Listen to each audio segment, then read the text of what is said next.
నమస్కారం. ఘంటారావానికి స్వాగతం. ముందుగా ప్రధాన అంశాలు. చంద్రబాబు పిటిషన్పై నేడు సుప్రీంకోర్టులో విచారణ. తుది వాదనలు వినిపించనున్న ఇరుపక్షాల న్యాయవాదులు.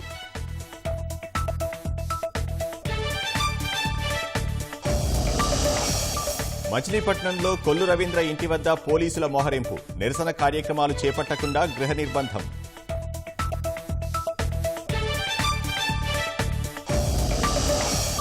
భూకుంభకోణం కేసులో పోలీసుల తీరుపై బాలినేని ఆగ్రహం.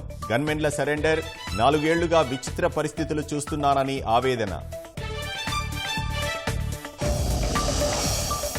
దుగరాజపట్నం పోర్టును పట్టించుకోని వైకాపా సర్కార్. 4.5 ఏళ్లలో కేంద్రాన్ని ఒక్కసారి కూడా అడగని జగన్.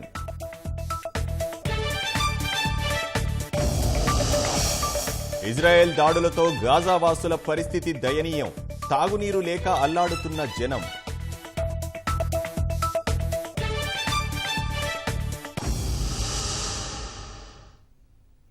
అవినీతి నిరోధక చట్టంలోని సెక్షన్ 17A కింద గవర్నర్ నుంచి ముందస్తు అనుమతి తీసుకోకుండా తనపై నమోదు చేసిన స్కిల్ డెవలప్మెంట్ కేసును కొట్టేయాలని కోరుతూ చంద్రబాబు దాఖలు చేసిన పిటిషన్పై నేడు సుప్రీంకోర్టులో విచారణ జరగనుంది. మధ్యాహ్నం 2 గంటలకు జస్టిస్ అనిరుద్ధ బోస్, జస్టిస్ బేలా ఎం త్రివేదిలతో కూడిన ధర్మాసనం ముందు చంద్రబాబు పిటిషన్ విచారణకు రానుంది. చంద్రబాబు తరఫున సీనియర్ న్యాయవాది హరీష్ సాల్వే, రాష్ట్ర ప్రభుత్వం తరఫున ముకుల్ రోహత్గి వాదనలు వినిపించనున్నారు. గత శుక్రవారం కోర్టు పనివేళలు ముగిసే సమయానికి రాష్ట్ర ప్రభుత్వ వాదనలు పూర్తి కానందున మంగళవారం మధ్యాహ్నం విచారణ ప్రారంభమైన వెంటనే సీనియర్ న్యాయవాది ముకుల్ రోహత్గి తన వాదనలను కొనసాగిస్తారు. తన వాదనలను పూర్తి చేయడానికి మరో అరగంట సమయం కావాలని గత విచారణ సమయంలోనే ఆయన ధర్మాసనానికి విన్నవించారు. ముకుల్ రోహత్గి వాదనలు పూర్తయిన వెంటనే సాల్వే కౌంటర్ వాదనలు ప్రారంభించనున్నారు. నేడు ఇరుపక్షాల వాదనలు ముగిసే అవకాశం ఉంది. ఆ తర్వాత ధర్మాసనం తీర్పు రిజర్వ్ చేస్తుందా లేదంటే ఇంకేమైనా చెబుతుందా అన్నది తేలుతుంది. హైకోర్టులో తాను దాఖలు చేసిన క్వాష్ పిటిషన్ను కొట్టేస్తూ ఏపీ హైకోర్టు న్యాయమూర్తి జస్టిస్ శ్రీనివాసరెడ్డి గత నెల 22న ఇచ్చిన తీర్పును సవాల్ చేస్తూ చంద్రబాబు సుప్రీంకోర్టులో స్పెషల్ లీవ్ పిటిషన్ దాఖలు చేసిన విషయం తెలిసిందే. ఈ కేసు విచారణ సెప్టెంబర్ 23వ తేదీ నుంచి వాయిదాలతో కొనసాగుతూ వస్తోంది. మంగళవారం మధ్యాహ్నం ఇరుపక్షాల వాదనలు ముగిసిన తర్వాత ధర్మాసనం ఫైబర్నెట్ కేసులో ముందస్తు బెయిల్ కేసును విచారించనుంది.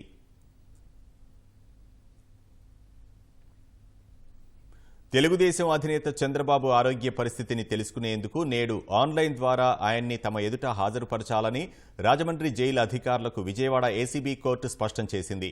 ఇకపై వైద్య నివేదిక ఒక ప్రతిని చంద్రబాబుకి ఇవ్వాలని ఆదేశించింది. ఏసీబీ కోర్టు న్యాయాధికారి హిమబిందు ఈ మేరకు తెలిపారు. చంద్రబాబును పరిశీలించిన వైద్య బృందం ఈ నెల 14న ఇచ్చిన నివేదికను తమకు ఇచ్చేందుకు జైలు అధికారులు నిరాకరిస్తున్నారని చంద్రబాబు న్యాయవాదులు ఏసీబీ కోర్టులో అత్యవసర పిటిషన్ వేశారు. వైద్య నివేదికలనివ్వాలని కోర్టులో సర్టిఫైడ్ కాపీ కోసం అప్లికేషన్ వేస్తే జైలు అధికారుల నుంచి భౌతికంగా దస్త్రం అందాకే ఇస్తామని చెబుతున్నారని పిటిషనర్ తరఫు న్యాయవాది వాదనలు వినిపించారు. వైద్య నివేదికను పొందే హక్కు పిటిషనర్, ఆయన కుటుంబ సభ్యులకు ఉందన్నారు. పిటిషనర్ ఆరోగ్యంపై ఆందోళన వ్యక్తమవుతోందన్నారు. ఈ వాదనను పరిగణలోకి తీసుకున్న న్యాయాధికారి చంద్రబాబు ఆరోగ్య పరిస్థితిని తెలుసుకునేందుకు ఆయన్ను ఆన్లైన్ ద్వారా తమ ముందు హాజరుపరచాలని జైలు అధికారులను ఆదేశించారు. తెలుగుదేశం అధినేత చంద్రబాబు సతీమణి నారా భువనేశ్వరిని కలిసేందుకు అనుమతి లేదంటూ పోలీసులు నోటీసులు జారీ చేస్తుండడం విస్మయం కలిగిస్తోంది. భువనేశ్వరిని కలిసి సంఘీభావం తెలిపేందుకు నేటి నుంచి 2 రోజుల పాటు ఎవ్వరూ రాజమండ్రి వెళ్లొద్దంటూ పోలీసులు నోటీసుల్లో పేర్కొన్నారు. ఈ మేరకు తెలుగుదేశం శ్రేణులు, అభిమానులకు నోటీసులు జారీ చేశారు. నోటీసులకు వ్యతిరేకంగా భువనేశ్వరికి సంఘీభావం తెలిపితే చట్టపరమైన చర్యలకు బాధ్యులవుతారని హెచ్చరించారు. పోలీసులు ఆంక్షలు విధించడాన్ని ఆ పార్టీ నేతలు, శ్రేణులు తీవ్రంగా తప్పుబడుతున్నాయి. మచిలీపట్నంలో మాజీ మంత్రి కొల్లు రవీంద్ర ఇంటి వద్ద భారీగా పోలీసులను మోహరించారు. నిన్న ఉదయం ఆయన్ను పోలీసులు అదుపులోకి తీసుకుని అర్ధరాత్రి వరకు వివిధ స్టేషన్లు తిప్పారు. ఎలాంటి నిరసన కార్యక్రమాలు చేయకుండా ముందస్తు కట్టడి చర్యలు తీసుకున్నామని పోలీసులు వెల్లడించారు. ఉదయాన్నే కొల్లు రవీంద్ర ఇంటిని చుట్టుముట్టిన బలగాలు రవీంద్రను బయటకు రాకుండా గృహ నిర్బంధం చేశాయి. పోలీసుల తీరుపై ఆయన ఆగ్రహం వ్యక్తం చేశారు. వీడియో తీస్తున్న కొల్లు అనుచరులను పోలీసులు అడ్డుకున్నారు. వారిపై దాడికి యత్నించారు. పోలీసుల తీరుకు నిరసనగా రవీంద్ర తన ఇంటి ఆవరణలోనే బైఠాయించి నిరసన తెలిపారు.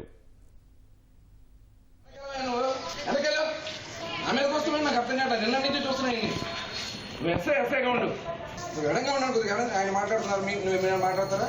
మీరు మాట్లాడమని నా దగ్గర ఉండక కారు అక్కడ ఎవరు చేస్తామన్నారు, ఎందుకు పెట్టారు కారు ఏంటి అది అసలు ఏంది అసలు మీ ఉద్దేశం ఏంటి? అట్లా కదండి, మేము రోజు చేసుకునే కార్ వాష్ అక్కడ పెట్టి చేసుకుంటాం, రోజు చేస్తాడు ఇవాళ కాదు చేస్తున్నాడు. రోడ్డు మీద ఎట్లా కాదు పబ్లిక్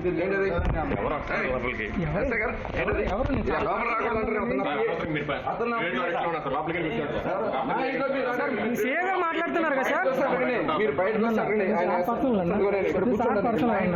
మీరు అనాథం చేసుకుంటున్నారు. ఎందుకు నేను మామూలు తీసుకుంటాను, ఎందుకు నేనేం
ప్రకాశం జిల్లాలో భూ కుంభకోణం కేసులో పోలీసుల తీరుపై మాజీ మంత్రి బాలినేని శ్రీనివాసరెడ్డి తీవ్ర అసంతృప్తి వ్యక్తం చేశారు. ఖాకీల తీరును వ్యతిరేకిస్తూ ఆయన తన గన్మెన్లను తక్షణమే సరెండర్ చేస్తున్నట్లు డీజీపీకి లేఖ రాశారు.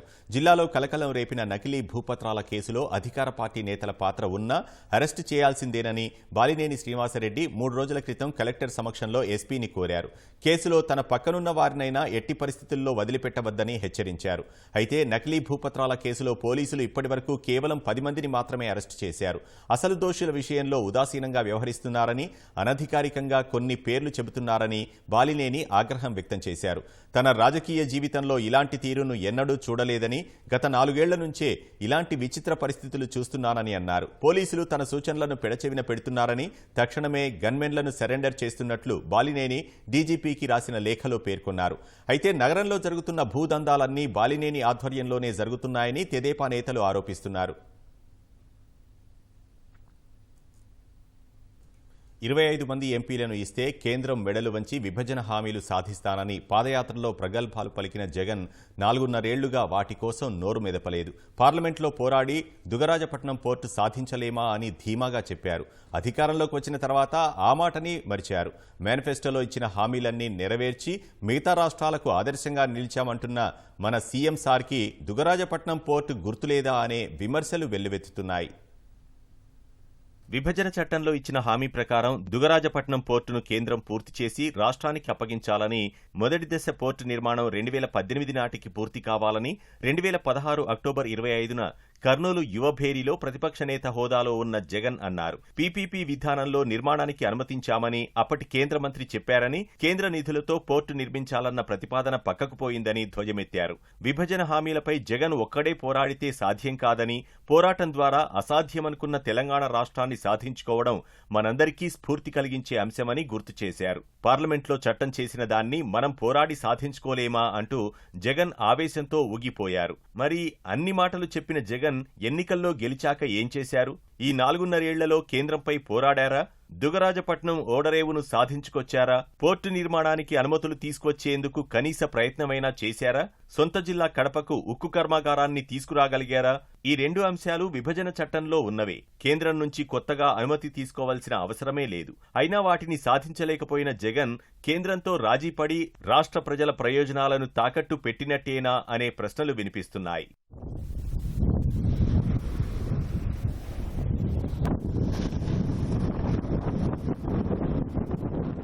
రాష్ట్రంలో వైకాపా అధికారంలోకి వచ్చిన 4.5 ఏళ్లలో దుగరాజపట్నం పోర్టు కోసం కేంద్రంపై ఎలాంటి ఒత్తిడి తీసుకురాలేదు. దీనికి బదులుగా ప్రకాశం జిల్లాలోని రామాయపట్నం, శ్రీకాకుళం జిల్లాలోని మూల పోర్టుల్లో ఒకదానికి కేంద్ర నిధులు సర్దుబాటు చేయాలని కోరింది. దీన్ని కేంద్రం తిరస్కరించింది. విభజన హామీల్లో భాగంగా రాష్ట్రానికి రావాల్సిన ప్రాజెక్టును తీసుకురావడంలో ప్రభుత్వాలు విఫలమయ్యాయి. 2 పోర్టులను రాష్ట్ర ప్రభుత్వమే సొంత నిధులతో అభివృద్ధి చేస్తోంది. దీనికోసం స్టేట్ బ్యాంక్ నుంచి 2,500 కోట్ల రుణాన్ని తీసుకుంది.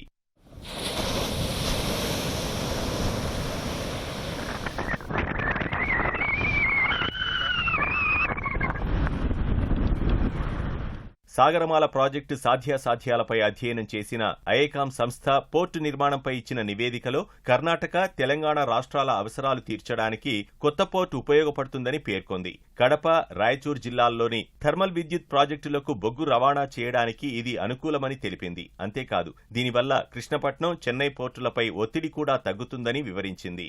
మొదటి దశ పోర్టు నిర్మాణానికి 2,742 కోట్లు ఖర్చు చేయాల్సి ఉంటుందని, ఇందులో రైలు, రహదారి మార్గాల నిర్మాణానికి 1,030 కోట్లు, భూసేకరణకు 270 కోట్లు ఖర్చు చేస్తే సరిపోతుందని పేర్కొంది.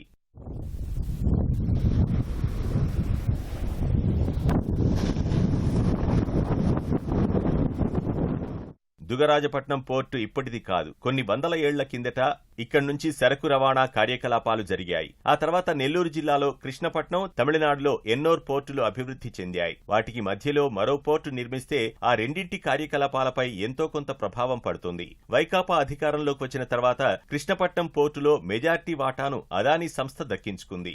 ఈ పోర్టు నుంచి ఏటా సుమారు 30 మిలియన్ మెట్రిక్ టన్నుల సరకు రవాణా జరుగుతోంది. ప్రస్తుతం కడప జిల్లాలోని జెన్కో థర్మల్ విద్యుత్ కేంద్రాలకు ఇక్కడి నుంచే బొగ్గు రవాణా అవుతోంది. విభజన చట్టంలో భాగంగా పోర్టు నిర్మాణానికి ప్రతిపాదనలను తయారు చేసే బాధ్యతను కేంద్రం అప్పట్లో రైట్స్ సంస్థకు అప్పగించింది. దీనికయ్యే ఖర్చును విశాఖ పోర్టు ట్రస్టు భరించింది. భారీ సరకు రవాణా నౌకల రాకపోకలకు ఇది అనువైన ప్రాంతంగా పేర్కొంది. తమిళనాడులోని ఎన్నోర్, విశాఖ పోర్టుల మాదిరే రవాణా కార్యకలాపాలకు అనువైన ప్రాంతమని రైట్స్ సంస్థ నివేదికలో పేర్కొంది. పోర్టు నిర్మాణం వల్ల శ్రీహరికోట విస్తరణ, ఉపగ్రహాల ప్రయోగానికి ఇబ్బంది ఏర్పడుతుందని తొలుత అభ్యంతరాలు వ్యక్తమయ్యాయి. పోర్టు నిర్మాణంపై తమకు ఎలాంటి అభ్యంతరం లేదని షార్ నివేదిక ఇచ్చింది. ఆ తర్వాతే దీని నిర్మాణంపై అప్పటి కాంగ్రెస్ ప్రభుత్వం నిర్ణయం తీసుకుంది. సోమవారం విశాఖలో ఇన్ఫోసిస్ కేంద్రం ఏర్పాటు కార్యక్రమంలో సీఎం జగన్ పాల్గొన్నారు. కానీ అసలు ఆ సంస్థ ఏర్పాటులో ఆయన పాత్ర ఏమైనా ఉందా అంటే లేదనే సమాధానం ఐటీ నిపుణుల నుంచి వినిపిస్తోంది. అసలు ఆయన ఐటీకి ఏం చేశారని కంపెనీలు పరుగున వచ్చేస్తాయి. 4.5 ఏళ్లుగా విశాఖలో 86 ఐటీ కంపెనీలకు 22 కోట్ల రూపాయల రాయితీల బకాయి పెట్టారంటేనే అర్థమవుతోంది కదా ఐటీ అభివృద్ధిపై జగన్ సర్కారుకు చిత్తశుద్ధి ఏ పాటిదో. ఇన్ఫోసిస్ తరహాలో రానున్న రోజుల్లో మిగిలిన ఐటీ కంపెనీలు వస్తాయని సీఎం జగన్ సోమవారం డెవలప్మెంట్ సెంటర్ ప్రారంభ సభలో గొప్పగా చెప్పారు. కోవిడ్ తర్వాత వర్క్ ఫ్రం హోం చేస్తున్న ఉద్యోగుల్ని కార్యాలయాలకు తీసుకొచ్చే క్రమంలో ఇన్ఫోసిస్ సంస్థ టైర్ 2 నగరాల్లో కేంద్రాలు ఏర్పాటు చేయాలని నిర్ణయించింది. ఇందులో భాగంగానే విశాఖలో డెవలప్మెంట్ సెంటర్లు ఏర్పాటు చేసి ఉత్తరాంధ్రలోని ఉద్యోగులు 1000 మందిని రప్పించేలా ప్రణాళిక రచించింది. ఆర్థిక మండలి ఆంక్షలతో కూడిన భవనాలు తనకు వద్దని ఐటీ సెజ్లో డీనోటిఫై చేసిన భవనాలు పరిశీలించి చివరకు హిల్ 2 సమీపంలోని మౌరీ టెక్ భవనాన్ని ఎంపిక చేసింది. అసలు హిల్ 2లో జరిగిన స్థల కేటాయింపులన్నీ చంద్రబాబు హయాంలోనివే. ఇన్ఫోసిస్ ను విశాఖకు విస్తరించాలని ఆ సంస్థ ప్రతినిధులతో చర్చించినట్లు 2017 జనవరి 20న నాటి ముఖ్యమంత్రిగా చంద్రబాబు ట్వీట్ చేశారు. తెదేపా ప్రభుత్వ భవనంలో బ్లాక్ అండ్ టెక్నాలజీతో నడిచే పలు సంస్థలకు అవకాశం కల్పించింది. వైకాపా ప్రభుత్వం వచ్చాక అక్కడున్న సంస్థలు ప్రత్యామ్నాయం చూసుకుని వెళ్లిపోవడంతో ఆ భవనం ఖాళీగా ఉంది. దాన్నే ఇప్పుడు ఇన్ఫోసిస్ అద్దెకు తీసుకుని కేంద్రం పెట్టుకుంది. ఓ ప్రైవేటు కంపెనీ అయిన ఇన్ఫోసిస్ ఓ ప్రైవేటు భవనం అద్దెకు తీసుకుని కార్యాలయం ఏర్పాటు చేసుకుంటే అందులో ప్రభుత్వ పాత్ర ఏంటి? ఎందుకు ఇంత హడావిడి చేస్తున్నారని ఐటీ నిపుణులు ప్రశ్నిస్తున్నారు. పైగా వర్క్ ఫ్రం హోమ్ కు వెళ్లిన పాతవారికే తప్ప కొత్త ఉద్యోగాలు భర్తీ చేయనప్పుడు అంతలా హంగామా ఏమిటన్న విమర్శలు వ్యక్తమవుతున్నాయి. 4.5 ఏళ్లుగా విశాఖలోని 86 ఐటీ కంపెనీలకు 22 కోట్ల రూపాయల రాయితీలు విడుదల చేయకుండా ప్రభుత్వం బకాయి పెట్టింది. ఇందులో కాన్సెంట్రిక్స్ కంపెనీకి 3.05 కోట్లు, సైకేర్ సర్వీస్ ఇండియా ప్రైవేట్ లిమిటెడ్ కు 1.90 కోట్లు, సింబాసిస్ టెక్నాలజీస్ కు 1.05 కోట్లు, inspire edge IT solution private limited కు 53.87 లక్షలు, కిసాన్ మీడియా ఇన్నోవేషన్ కు 3 లక్షలు రాయితీగా చెల్లించాల్సి ఉంది. ఏటా CFMS నెంబరు మార్చి ఇవ్వడమే తప్ప కంపెనీల ఖాతాల్లో రాయితీలు జమ చేయడం లేదు. 10% ఇచ్చిన వారికే డబ్బులు పడుతున్నాయనే ఆరోపణలు ఉన్నాయి. ఐటీ మంత్రి గుడివాడ అమర్నాథ్ గత ఎమ్మెల్సీ ఎన్నికలు పూర్తి కాగానే రాయితీలు విడుదల చేస్తామంటూ ఉత్తుత్తి వాగ్దానాలు చేశారు. ఈ పరిస్థితుల్లోనే ఇన్ఫోసిస్ ప్రారంభోత్సవ కార్యక్రమానికి ఐటీ అసోసియేషన్ సభ్యులకు కానీ, Rushikonda information technology park association అధ్యక్షులుగా ఉన్న విష్ణుకుమార్ రాజుకు కానీ ఆహ్వానం పంపలేదు. రాయితీలు అడుగుతారని స్థానికంగా ఉన్న ఐటీ కంపెనీల ప్రతినిధులెవ్వరినీ పిలవలేదు. పల్లెల్లో మౌలిక సదుపాయాల కోసం పంచాయతీలకు కేటాయిస్తోన్న ఆర్థిక సంఘం నిధులను రాష్ట్ర ప్రభుత్వం నిబంధనలకు విరుద్ధంగా మళ్లించడంపై కేంద్ర ప్రభుత్వం అభ్యంతరం తెలిపింది. కొన్ని పంచాయతీల్లో ఏకంగా 80-90% నిధులను విద్యుత్ ఛార్జీల బకాయిలకు చెల్లించడంపై జగన్ ప్రభుత్వాన్ని వివరణ కోరింది. అప్పటి వరకు తదుపరి నిధులు విడుదల చేయబోమని స్పష్టం చేసింది. పంచాయతీలకు కేటాయించిన ఆర్థిక సంఘం నిధులను రాష్ట్ర ప్రభుత్వం ఇతర అవసరాలకు వినియోగించుకుంటోందని ఏపీ పంచాయతీరాజ్ ఛాంబర్ సర్పంచుల సంఘాల ఫిర్యాదుపై స్పందించిన కేంద్ర పంచాయతీరాజ్ శాఖ డిప్యూటీ సెక్రటరీ విజయ్ కుమార్ రాష్ట్రంలో ఇటీవల పర్యటించారు. గుంటూరు, కృష్ణా, ఏలూరు జిల్లాల్లో పంచాయతీలకు కేంద్రం మంజూరు చేసిన ఆర్థిక సంఘం నిధుల నుంచి అధిక మొత్తాలను విద్యుత్ ఛార్జీల బకాయిలకు మళ్లించడంపై ఆయన ఆశ్చర్యం వ్యక్తం చేశారు. పరిపాలన ఖర్చులకు నిర్దేశించిన 10%లోనే విద్యుత్ బకాయిలకు చెల్లించాలన్న మార్గదర్శకాలను ఉల్లంఘించినట్లు ఆయన గుర్తించారు. ఈ నేపథ్యంలో కేంద్ర ప్రభుత్వం రాష్ట్రాన్ని వివరణ కోరడం చర్చనీయాంశమవుతోంది. ఇందుకు సంబంధించిన విషయాలను అధికారులు అత్యంత గోప్యంగా ఉంచుతున్నారు.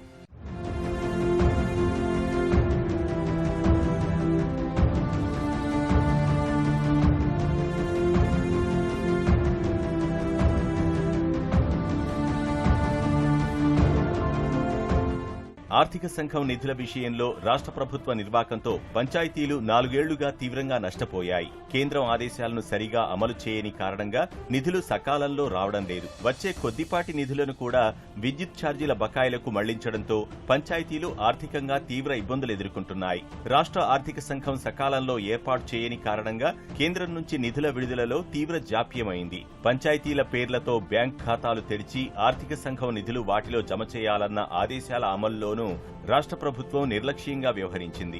దీంతో 2022-23కి సంబంధించిన తొలి విడత 689 కోట్ల రూపాయల నిధులు ఏడాది ఆలస్యంగా 2023-24లో విడుదలయ్యాయి.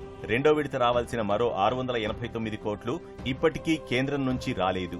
2023-24 ఆర్థిక సంవత్సరంలో మరో 2 విడతల్లో 1421 కోట్ల 70 లక్షల రూపాయలు విడుదల కావాల్సి ఉంది. ఇవి ఎప్పటికి వస్తాయో ఇంకా స్పష్టత లేదు.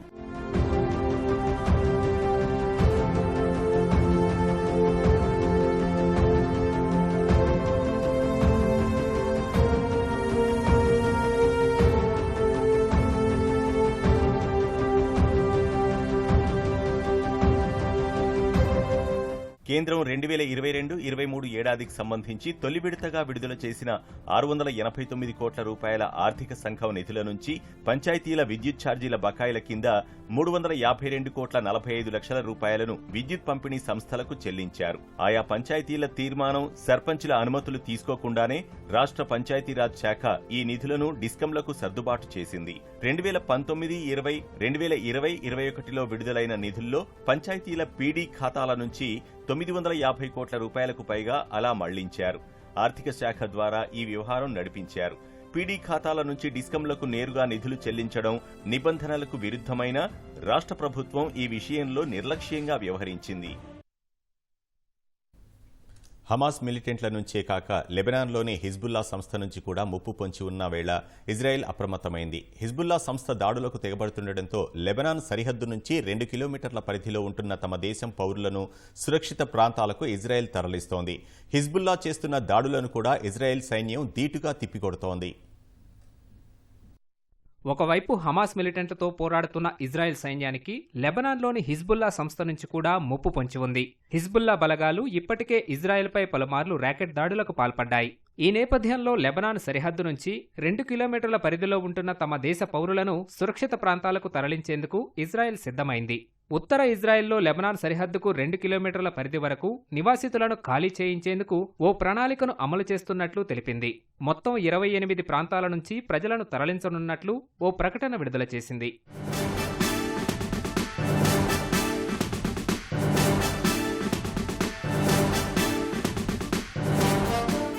ఉత్తర ఇజ్రాయెల్లో లెబనాన్ సరిహద్దు నుంచి తరలించనున్న పౌరులకు ప్రభుత్వ వసతి గృహాల్లో ఆశ్రయం కల్పిస్తామని ఇజ్రాయెల్ సైన్యం తెలిపింది. రక్షణ శాఖ మంత్రి యోవ్ గ్యాలంట్ ఈ ప్లాన్ను ఆమోదించినట్లు వెల్లడించింది. స్థానిక అధికార యంత్రాంగం, అంతర్గత వ్యవహారాల మంత్రిత్వ శాఖ, నేషనల్ ఎమర్జెన్సీ మేనేజ్మెంట్ అథారిటీ ఆధ్వర్యంలో తరలింపు ప్రక్రియ సాగుతుందని చెప్పింది. హమాస్ దాడుల అనంతరం లెబనాన్ నుంచి కూడా హిజ్బుల్లా ఆధ్వర్యంలో ఇజ్రాయెల్ భూభాగంపై దాడులు జరిగాయి. ఇటీవల జరిపిన ఓ క్షిపణి దాడిలో ఒకరు మృతి చెందారు. ఇజ్రాయెల్ సైతం లెబనాన్లోని హిజ్బుల్లా మిలిటరీ స్థావరాలపై దాడులు చేస్తోంది.